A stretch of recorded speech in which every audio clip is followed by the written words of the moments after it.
Do you consider yourself a pioneer for women? Like you paved the way? I think the women who were coming along with me, we all had a sense that we had to help each other. Mm-hmm. And it wasn't that the younger faculty didn't help us too. They did, male. I don't think we thought of ourselves as pioneers. I think we thought of ourselves as women who had found themselves in the profession they wanted to be in, teaching subjects they wanted to teach, taking great enjoyment out of both of those aspects of life, and realized that they would have comfort from the other women and be able to build bridges that would allow them to flower. Okay. Yeah. And at that time, it was hard to imagine a day in which, like today, where it's, the idea, my children, for example, I have two daughters who are in their mid-20s. To them, it's inconceivable that women would be disadvantaged because of their gender. Because where they is, there are more women than men in their classes. All their college classes, or at least their majors, in one medicine, one law. Could you have predicted that coming in the future at that time? Was that your expectation? This is ultimately... No. My expectation was that I wouldn't have trouble getting a college job in history. That was my expectation. Life's Third Act is a podcast dedicated to helping you get the most out of your retirement. Sponsored by TuckerAllen, Attorney-CPA Joe Cordell features guests each week to discuss prominent topics for those over 55. Here's Attorney-CPA Joe Cordell. Welcome to another episode of Life's Third Act. I think that you'll find today's show very interesting. Jill, we started occasionally profiling interesting people, about couple years ago? Right. And we haven't done this a lot, but we want to do more of it because the nice thing about growing up in the Midwest especially, I guess everyone would say this, but we Midwesterners tend to say that there are just a lot of interesting people that we've had, especially in the St. Louis area, in the history of this city. And this city has been pretty influential in that way. A lot of people forget that St. Louis was kind of the center of the country. Right. Up until probably into the 20th century in many ways.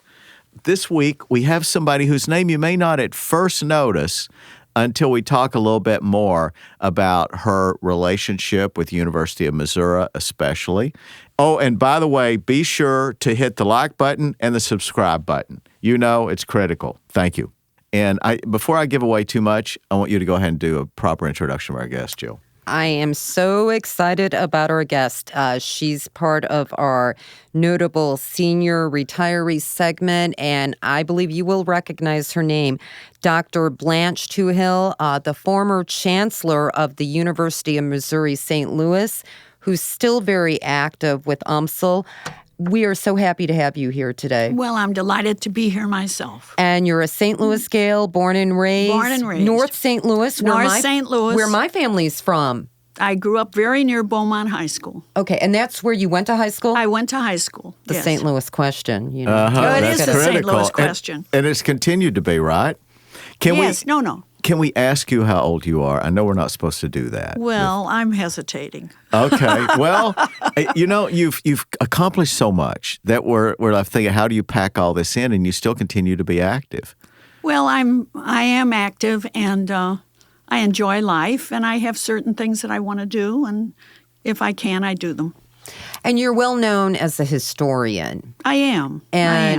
That's, you went away to school, or you went to St. Louis University, right? No, I won a scholarship to St. Louis University, and I went through for my bachelor's degree. Right. And then I wanted to get a PhD, so I got a master's. But while I was getting my master's, I taught in the St. Louis public schools. Well, wait, let me stop you. Let's go back before you started college. Okay. Tell us, now, you grew up on the north side. Yep. So you went to high school, where did you say? Beaumont. Beaumont. And then you graduated Beaumont, and then immediately thereafter you went to the University of Missouri? No. I went to St. Louis University. I won a scholarship to St. Louis University. I really didn't have anything to do with the University of Missouri until I came back to St. Louis in 1965 from having lived in New York City for a number of years. And I was applying for a job all over. I applied to the community college. I applied to SIUE. I applied to the beginning of, the University of Missouri, St. Louis, and they were all hiring. But the best offer I got was from the University of Missouri, St. Louis. And I wanted to research, and I wanted to teach, and I wanted to do service, and that was their goal. And so I took that job. Now, but you were the first to be hired, the first female to be hired at Queens College, right? As a woman, that's right. As a woman, right. What happened to me was, I have to say it this way. The women's movement was coming along.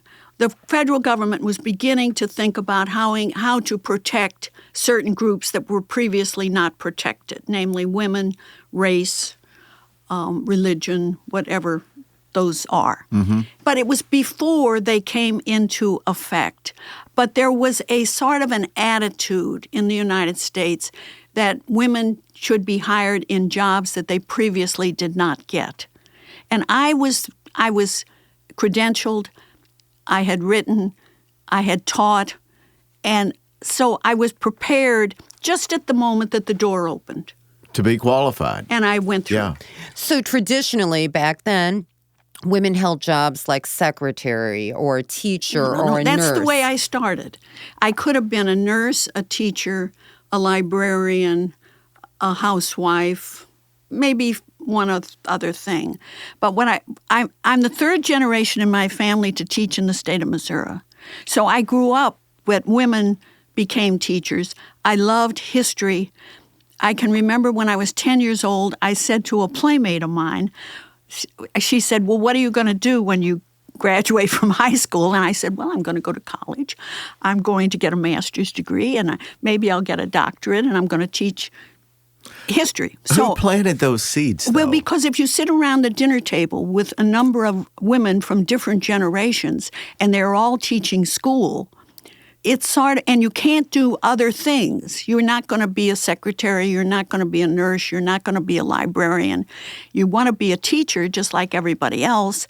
And I loved history. So it was sort of, the family encouraged it. I loved it. I like people very much. But it was very unusual during that time for women to hold advanced degrees. Yes, no, like it was. You did. It was unusual for a woman to have a college degree in those days. I remember. I'll just skip a little. But when I was in college and it got to be the junior year, there were very few women around at that time. They entered. I do ramble, so you have to tell me when you don't want me to ramble. Your rambling's interesting. But I remember at the orientation for women, when I went to St. Louis U, the first song the girls sang, the older girls sang to the younger girls, was "We're Here to Get an MRS." People, I hope that our listeners figure that out, and they will. And I thought to myself, I was sitting there, and I was enjoying myself. And I thought, well, I'm not here to get an MRS. I'm here to get a bachelor's degree and eventually teach history someplace. And it's not that I might not get an MRS. It wasn't. I was saying no. And as a matter of fact, I met my husband at St. Louis U, and we've been married 62 years. Wow. So that's wonderful. But it just wasn't in my focus. Mm-hmm. Yeah, I can see that. But it's an additional step to go from being a teacher on an elementary or secondary level to aspiring to teach in college. And while you did come from this impressive generation of teachers, you took it to another level. Well, that's also my family. My aunt was a very quiet woman. She was a school teacher in the St. Louis Public Schools. When she went to Washington University, she's a 1917 graduate of Washington University. She was invited to enroll for the doctoral program.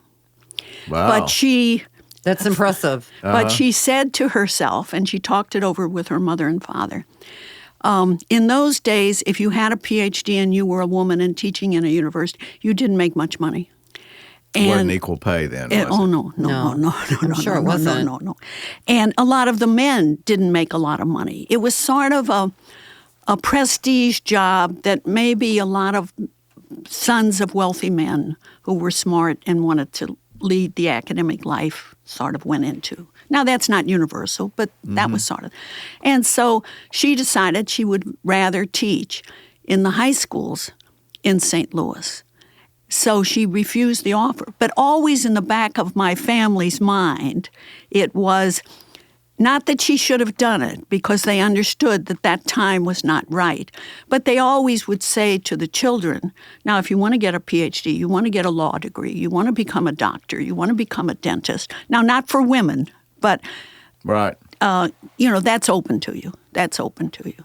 So what was it like working, in the early years in a male-dominated field? I mean, did you ever feel, just out of place and not accepted? Oh, I think so. I think that's part of the game. But to tell you the truth, I loved history. I still love history. I love to teach. I guess if I view myself in any way, it's more of a teacher than an administrator, although I loved administration. And I had a lot of fun in administration. But I think I didn't realize the difficulties I would have. Mm-hmm. It wasn't until I really got into higher education that I realized I was the only woman in the history department at Queens College. I was the first one that they had hired. Now, what year was that? 1965. And so then I went on to, I came to the University of Missouri St. Louis. I was the only woman in the history department. Well, I was the first woman hired in the history department. It was sort of fun because the only committee that women were on in those early days at the University of Missouri St. Louis was the hospitality committee. No, boy. We served tea, and we served, somebody would bring their lace tablecloth, and somebody would bring the silver service. And I was responsible for buying the cookies and passing the cookies. But we all met. And the worst thing they could have done was bring all the women together. Power in numbers. So you all became a force. We all became a force. We voted for each other to get on the good committees. If you called anybody on the campus and you needed help, and I mean by that young faculty, male as well as female, they would help each other. It was a wonderful spirit. I could not have done what I did without the support of the women, but without the support of the younger men. Yeah, who got it. Yeah, who were got looking it. to the future. Yeah. And I became the first chair of the University Senate. That's how I rose. And, wait, now let me go before that. So you graduated in Missouri. Then you ended up going to Queens College to teach. And you went to Queens College. It seems like an unlikely decision. Is that because... No. I got married, and as all women did, or most, I should say, not say all, most women did, you followed your husband. Yeah. Right. My husband has a master's in tax law. He worked for the federal government in D.C., and then he tried the tax cases in New York, and I went with him. So he's a tax lawyer? He was a tax lawyer for years, and then a judge. But he, we came back to St. Louis, and he got a very nice job at Peabody Coal as a lawyer. Sure. And I came back and looked for a job. Do you consider yourself a pioneer for women? Like you paved the way? I think the women who were coming along with me, we all had a sense that we had to help each other. Mm-hmm. And it wasn't that the younger faculty didn't help us too. They did, male.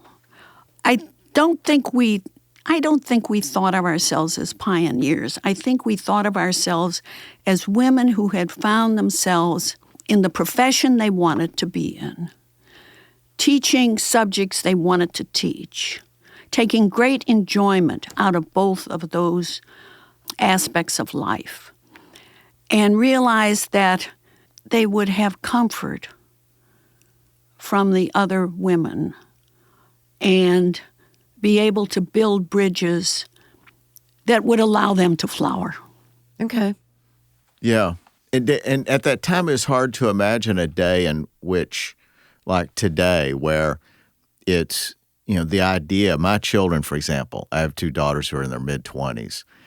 To them, it's inconceivable that women would be disadvantaged because of their gender. Because where they is, there are more women than men in their classes. All their college classes, or at least their majors, in one medicine, one law. Could you have predicted that coming in the future at that time? Was that your expectation? This is ultimately No. My expectation was that I wouldn't have trouble getting a college job in history. That was my expectation. In those days, I never dreamed that a woman could be in a high administrative position in a university. Now, that isn't true of the Catholic schools. The nuns were running the schools and the hospitals and the orphan homes for forever. But it was very rare in the public sector. I think my high school, the highest woman was a counselor. So there was no expectation on my part. But what happened to me was I became the chair of the Senate, which is a very prestigious position in a university. What year was that? I'm going to say 1974. Okay. And I could do the job. And a lot of people were looking for a woman who could do the job. And so I sort of became the candidate, if you can understand that, of somebody if there was an opening. But I never thought about it. I didn't think about it until what happened to me was there was an opening in academic affairs to be the associate vice chancellor for academic affairs. And the interim chancellor said to me, I think you should apply. And I thought to myself, well, if I did that for a couple of years, that'd be sort of fun. Who'd have thought? And I stayed 25 years and moved up to be chancellor. So let's get then a chronology here so people can appreciate this. So you started at University of Missouri. No. Oh, teaching, yes, full-time. Yeah, no, I started at Queens College for the City University of New York. but so you started, though, at University of Missouri at what year? 65. And you were not in any administrative role, were you, at Queens College? No. Okay, so when you're hired in 65? To teach history. Okay. And so when was the first year then that you moved into the administrative position? Was it 74. the Senate? So that was the Senate role? Yeah. Well, no, 74 I became the Associate Vice Chancellor for Academic Affairs. I went into the main administrative office. Okay. And then what was the next advancement that you saw? Well, I became the Vice Chancellor for Academic Affairs, which was in roughly 1986. And then I became the Chancellor I became interim in 1990, but I became the full-time Chancellor in 91. 91, okay. Now, did you foresee that coming in the mid-'80s? Well, by the mid-'80s, I knew it could happen. But if you'd have to say to me in the 60s or the early 70s, I didn't think that was at all possible. I never envisioned myself as an administrator. When the gentleman said to me, you ought to run for that position, I thought, well, I just never thought about that. And then I thought about it, and I thought, why not? I can go over there for 3 years or so and get a different view of the place, and I could still teach. That was the other thing. I always taught something as history as I was in an administrative position until I became chancellor, and then I just couldn't teach. Right. Now, you were instrumental in the Performing Arts Center that's named after you. Yes. And tell us about that, because you had to raise money for that, and you raised more than what you Yes, needed. I did. Okay, tell us about how that all, and what year was this? I had a choice between, every chancellor sort of decides what they're going to stress. And I knew from my administrative position since 1974, and so this is 1990, 91. Okay. I knew that the arts on the campus were underfunded and underappreciated. And they were located in the College of Arts and Sciences. And the big money people in the college are the sciences, computers, math. But in arts and sciences, then you have social science next. They're political science, very well known, very respected. Mm-hmm. And then you have the humanities. Humanities, right. And the humanities, the bottom, in my mind, was they didn't get enough appreciation. They didn't get enough money. And that if we could get them, there was no real theater on the campus. If we could get them a theater, and we were beginning to have very world-renowned speakers. We had Lech Walesa. We had Bishop Tutu. We had John Hume from Ireland. We had a source of money that would bring in these prominent speakers. The only auditorium we had was J.C. Penney, which seated 400 people. I remember that. Mm-hmm. So I decided I wouldn't do athletics. The women were already now getting into intercollegiate sports. They were getting that attention by They were that getting time. that attention. Right. They were getting uniforms of their own. They were getting playing fields for women. Slowly, that was the federal government putting pressure on universities to provide Title IX. So I decided that what we needed was an auditorium, and I decided we needed an auditorium first to beef up communications, music, theater, dance, communications, art. Mm-hmm. So I pulled them out of the College of Arts and Sciences and made them a college. Made they meaning? Music, theater, okay. a college of fine arts and communication. Oh, I see. Okay. I pulled them out. Then I knew it was coming. We had a building on the list from 1979 to do this kind of thing for the arts. And it had finally, by the 1990s, got to the top of the list. So I knew I had a chance to get it funded by the state. So I pulled them out, and then I worked with a woman, Kathy Osborne. I don't know if you know Kathy around town. I know the name, And she yes. and I, we sat down and we said, now we're going to get this building. We're pulling these units out of the College of Arts and Sciences. We're going to fund them more, and we're going to form partnerships with the symphony, the opera theater.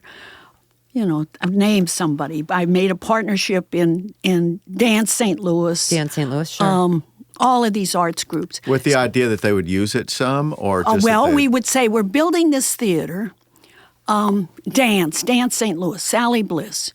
What should this stage have? What should this rehearsal room have? We went to the symphony. They came out and played. We said, what should we do? What's needed? And we just went one, and so then you were doing your homework. Yeah, but we were hiring faculty. We were building them as we were giving them lift up. So they got money because we gave them money to hire more faculty. And we were making them their own group so they could fight for money on their own. They weren't the bottom of the barrel in the college. I'm not saying anything against the college. It's just that was the way it was. Yeah, back then, absolutely. And so getting the theater was part of that academic effort. So now, where did you go for the money, though? For that, you said you thought you could get some from the state. Well, I had been working on partnerships. I had decided, after looking at the budget of the University of Missouri, St. Louis, that if we wanted to expand, we had to get money from the community. And I'm a St. Louisan, and I sort of know how it worked. And I was able to say, the Science Center needs help in their education program. So this is getting complicated, so you have to tell me if I'm too complicated. But the state at that moment would make an endowed professorship, which previously cost $1.1 million, $500,000. So I sold endowed professorships to the community who had an interest in the Science Center. So they would hire a faculty member, and they would work half-time for us and half-time for the Science Center. So I was building friends. Right. I was building friends. So by the time I had to raise money for the Performing Arts Center, I had a lot of friends. You were well connected. I was well connected. Right. And I was able to get, the state gave us $40 million, and I raised 13. And these friends are people who had philanthropic or corporate interests. That's exactly right. Okay. Yeah, those are good friends to have when you're in the position you were in. Yeah. And it ended up that you were named, the theater was Well, named after you. that was the business community. They had watched me get the money, and they wrote to the Board of Curators and said, this should happen, and the board That's agreed. quite an honor. No, well, actually, it was wonderful. I can only imagine. Yeah, and that's how many people will know your name. Indeed. Your legacy. Yeah, and I've been in that building. It's gorgeous. Well, it's a Pei Carbon-free building. And Ian Pei from the Chinese gentleman who came to the United States, it's an Ian Pei building. It may be the only Ian Pei building in Missouri. I don't know that, but it's a beautiful building. And that's another story, because when I took that to the Board of Curators, I really didn't know at that time whether we'd get it through, although we had friends on the Board of Curators to the campus, and we got it through. So how did you, though, decide on this architect? Now, he's done what else? A building in New York City. Yeah, he did the Holocaust Museum in D.C. He did the Louvre, the entrance to the Louvre in Paris. Yeah, that was the big controversial one. Yeah, that was hugely controversial. Yeah. But how did you decide on this? Well, in university activity, there are always committees that decide. They don't decide exactly. The chancellor has to say yes or no. But I had a committee of faculty and people from the community, and they came to me and they said there were 2 or 3 high architecture firms, and they said, look at the plans that they want, but we want Ian Pei, who had partnered with Wishmeyer in St. Louis. And they said, do you want a nice building? And having grown up in St. Louis, I grew up among wonderful architecture. Even the movie theaters in those days were wonderful. If you talk to your parents or your grandparents, they'll talk about they were grand. Yeah, and you look at the Fox, and they were all like that. There were 5 or 6 wonderful movie houses. And then you had the public libraries that were done really by Carnegie. You had the St. Louis Public Schools that were done by Billy Ittner, and that's how my family referred to him, as Billy Ittner.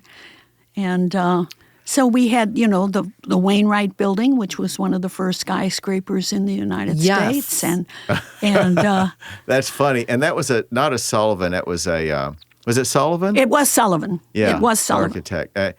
I didn't know that, though. It was because it was structural. Yes.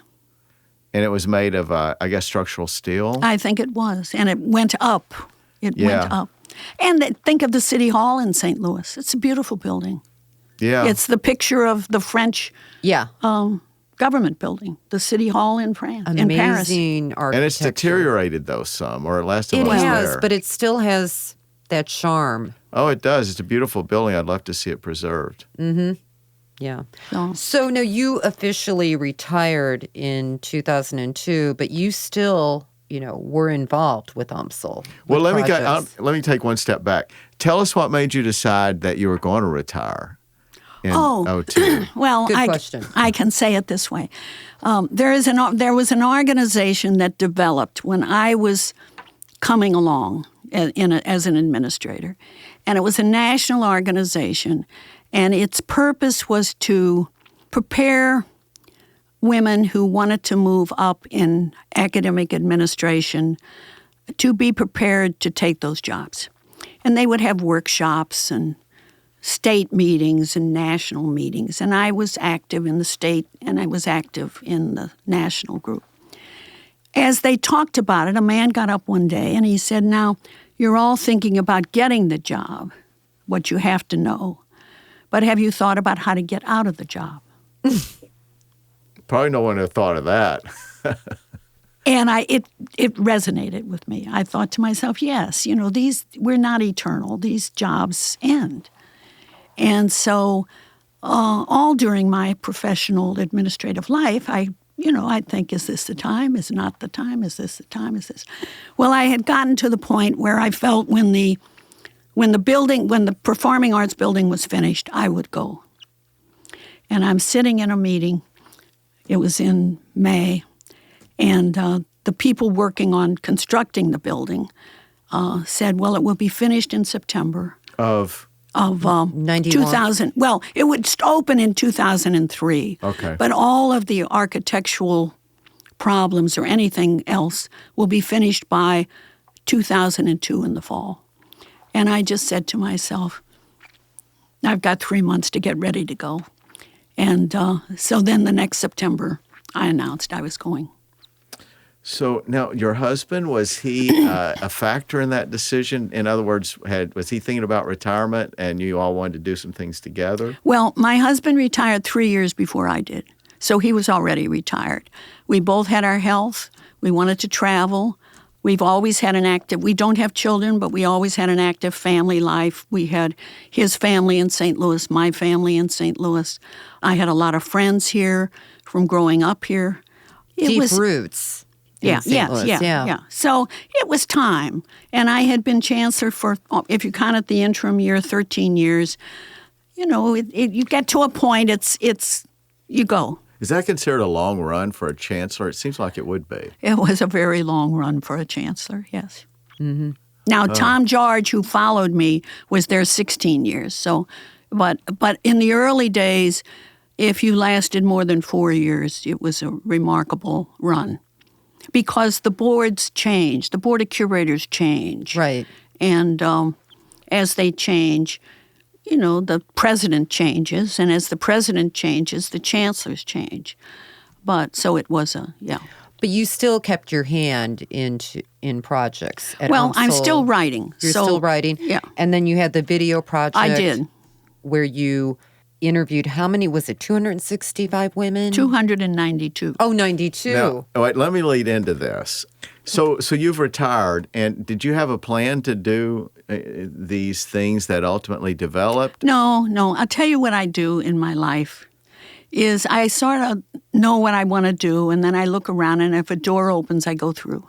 So there was a man who ran the State Historical Society office on the St. Louis campus, UMSL.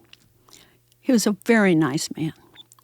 And I was doing a picture book of UMSL over 50 years. And I worked with him because he has a lot of pictures from UM St. Louis. Was this a personal project of yours? Yeah, it was a personal project. Okay. And I talked to him about what I wanted to do. And he said, I'd love to work with you on that. So I went through the door. Now, why did I choose this? Because I'm a historian. I spent my life sitting in libraries reading original sources. And when you do that, I guess I do it because I had a teacher when I was getting my doctorate, and he kept saying, it's more interesting to read the original sources than it is to read the secondary sources, because interesting things happen in life. And I do believe that. Mm-hmm. So as a historian, I believe in footnotes. And so I believe in the original sources. Mm-hmm. So I felt that young women, sometimes today, don't understand that you had to be a nurse, a teacher. I had to be a nurse, a teacher, a librarian, a housewife. And they have the world open to them, mostly. Mm-hmm. And I thought, I want to leave a record of the women who have come through this gigantic change that I came through and see what they have to say. So that was going to be the focus of this book? No. Well, it's not a book. It's just I've just left the records. I've left it for other historians to come along. It's a video project, and right? do it. Yeah, it's a video. And so it's going to be video. Oh, it is video. It's video, but it's on the computer right now. It's under either UMSL or it's under the State Historical Society of Missouri, because it's in their collection. And it's entitled something like Women as Change Agents, or sometimes I have like Zonta. Zonta gave a lot of money for that, and so did the International Women's Forum. I approached women's organizations and said, I can do this for you if you can do this for me. And so this is a documentary. In a way, yes, it's a documentary. Okay. And It could be. Okay, did it end up being very long? Is it 15 minutes or? No, every woman is an hour. Wow. So this was a series. That's what you meant when you said series. Yeah, and I asked the same questions of everybody. But everybody answers differently. Huh. That is very interesting. And how many people did you interview? 292 Oh, man. And for an hour? for an hour. This was a huge investment of time. Yeah. Sounds like it could be made into a podcast. Yeah. Actually, it probably could be. Yeah. Oh, I bet it could be. certainly could. And so was it edited or did you just roll? No, I'll tell you what happened. We didn't edit it. We did not. So it's raw. I was really leaving it for a historian to put it into perspective and take the information out and use some quotes. So, and that's what historians do. No, I just did it raw. What I did is I interviewed the women. The State Historical Society had a typist type it up. We had somebody in the State Historical Society on the St. Louis campus check it. I don't know, check it. And then we filed it. So you can either look at it on the computer or you can come to the office of the St. Louis campus of the State Historical Society. So this is raw footage. It's raw. And the footage. Now, I don't know if the state, if the State Historical Society ever made it into the video, but the video exists. That's great. We'll have a link to it. But Yes, that would be wonderful. 290 hours, right? Yeah. But you said you asked the same question. Was there any, though, exchange? I mean, It was a conversation like this. Okay, got it. But I tried to focus on just what you're doing. How did they get to college? Or how did they like school? How did they get to college? And most of them, their parents said, you will go to college. Then, how did they get into these professions? And, Now, are these women all from the St. Louis area? Yes. Okay. And what did you find as a common denominator among these women? Well, I found a couple of things. One, I did find that most of their families wanted them to go to college. I think in the wider population, what I did by going to these organizations, it was a little different socioeconomic level in St. Louis. I think you will find that most parents say to the children, you have to get some kind of, what do you love to do? And how can we help you get there? I think that's what most parents do. Whether you go to college, or you go to the community college, or you go to a trade, or you decide to be a housewife and a mother. I mean, I think that's what do you love and how are you going to prepare yourself to go? But that's sort of what I'm asking. Why did you choose law? Why did you choose medicine? But the other thing that was uniform. So they all had their families saying to them, go to college. The second thing that was very much uniform was they all wanted to get married and they all wanted to have children, which I thought was very interesting. Yeah. Yeah, and so it was things like that. And lastly, they all would find themselves often in a job where they were going to be doing the work, not get the title, and not get the money. And they all got out of that job into another company, or they moved, if it was a large company, to some other office where they could get credit for what they were doing. Mm-hmm. And I thought that was very interesting. They had a sense of their well-being. Mm-hmm. And they had a sense that they had to get out of that situation. So they were prepared, though, to do what was necessary to move up. Yes, they were all focused on moving up. Yes. So they were going to go somewhere else where their skills, their talents were going to be whether recognized. it was law or medicine or, architecture. So when they chose, though, these unorthodox careers, Yes. Was there often like a parent, even a dad, who was saying to his daughter, you can be a lawyer or you can be a doctor or whatever those. Well, that's sort of interesting. My generation, I had a very dear friend whose father was a lawyer and later a judge. And she was going to college. She was a direct contemporary of mine. And she said to her father, I want to study law. And he laughed. And he laughed. I can't imagine a father doing that with it. You'd think a father would want his daughter to be. I don't think in those days. Because you're so proud of your daughter. I think that's another generation. Yeah. I think he probably thought she'd be in the back room writing the briefs. She wouldn't make the money. Well, anyway, he laughed. So she said, nursing. He said, yes. So I had another friend who was a direct contemporary of mine, and she went to the university, and she said, they said, what do you want to become? She said, a doctor. And the counselor said, women don't become doctors. But we're starting a physical therapy program. It was one of the first physical therapy programs, if not in the nation, but here. And she went over and she registered for it, and she used it all her life. She was married, she had children, but she was always a physical therapist. So something I would not have expected from this would be the sense of frustration I feel as you describe these thwarted alternatives, because you're talking to people who became successful. But yet Yes. when you but they mainly became mothers. Those women I didn't make videos of all those women. Okay. Those were my contemporaries. And for one reason or another, I did a couple of them, but not all of them. So the women, though, who did push forward, Yes. there had to be some gritty determination Oh, yes. Oh, yes. in the face of conversations Yes. like that, Yes. saying, well, I think I'm going to go ahead and do it. Well, one other interesting thing, a lot of my contemporaries, and even 15 years younger than I was, they went back to law school when they were 35 because the law schools were beginning to open up to women applicants. That was part of Title IX. You were protected when you applied for a job, when you had the job, and when you were getting out of the job. You were protected by the federal government.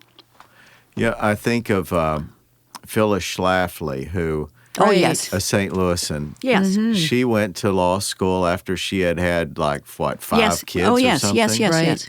And then became this prominent activist. Yes.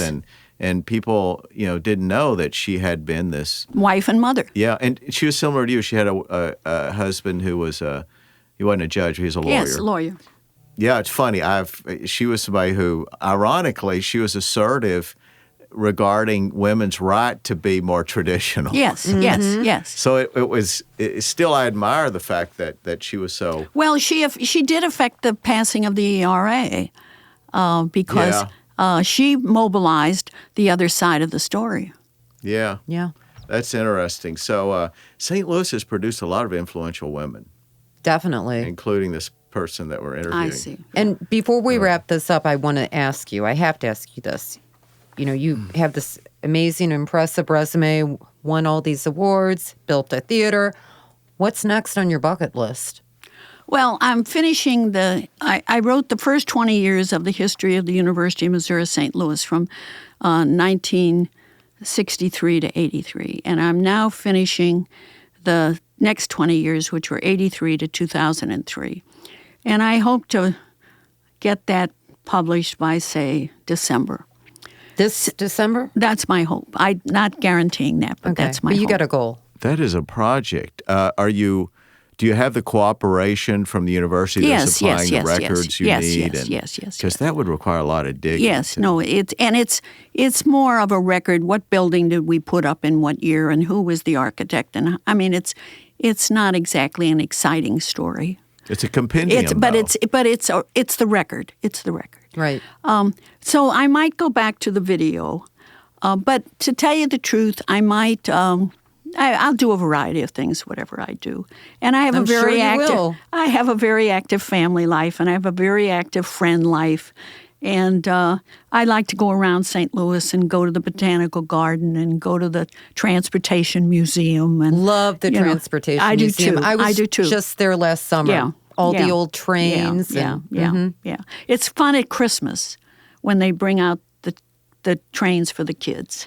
I've Yeah, not it's been a there at tradition. Christmas. Yeah. Yeah. And so, I like St. Louis, and I think I'm going to go down and get on the Huck Finn and maybe go out to the new wine group out on Highway 94. I read they have a boat now on the Missouri Oh, is River. that near Herman or? Or Defiance. Well, you know what? I'm not sure whether it's Herman or whether it's Augusta. I'm not sure. Augusta. Yeah, that's what I was thinking of. Yeah. Okay. So I like St. Louis, and I like to go to the art museum. I like to go to the symphony. I like to go to the opera theater.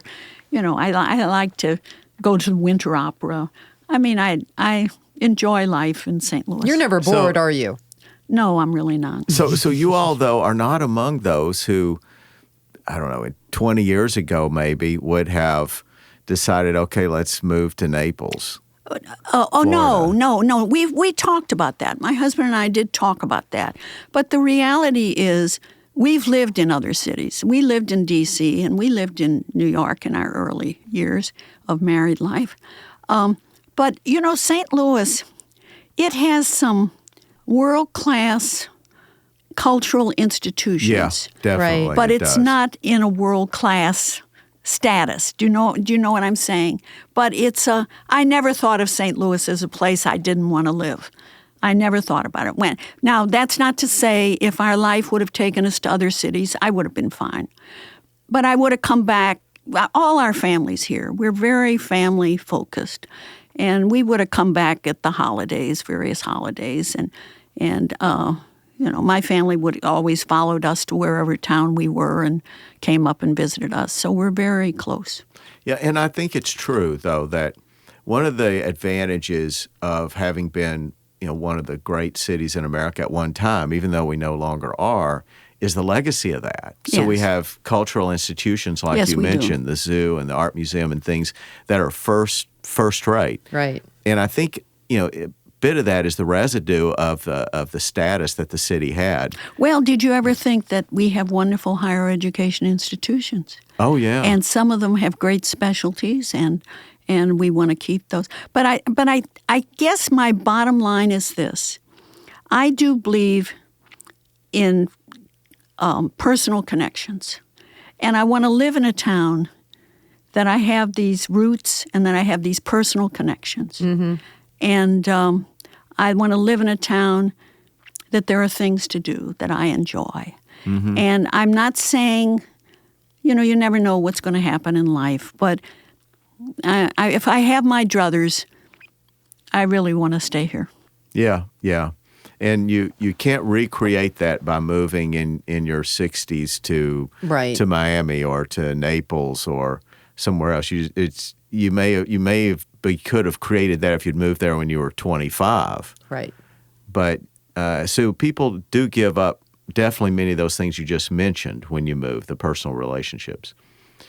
Very interesting, full of information, and of course, I think that a lot of people would love to sit and hear more about these interviews. So I'm going to encourage people to hit those links. And I wonder if they'll be in alphabetical order or something? I have no idea. Okay, because I'm curious who else on that list, and I won't ask you, but they are? Okay. So I'm going to have to peruse that. Okay. In any case, and you go by Blanche. I do. Dr. Blanche Touhill.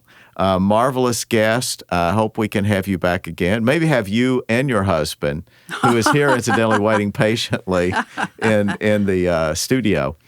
So it's a pleasure having you on, Yes. and we look forward to being able to have you again. And Well, thank you very much. thank you. This has been another episode of Life's Third Act. Till next week, take care. You've been listening to Life's Third Act, a podcast for thriving in retirement. Sponsored by TuckerAllen, your estate and elder law advisors. Each week, we discuss topics and answer questions to help you better plan for your future. For more information, visit TuckerAllen.com.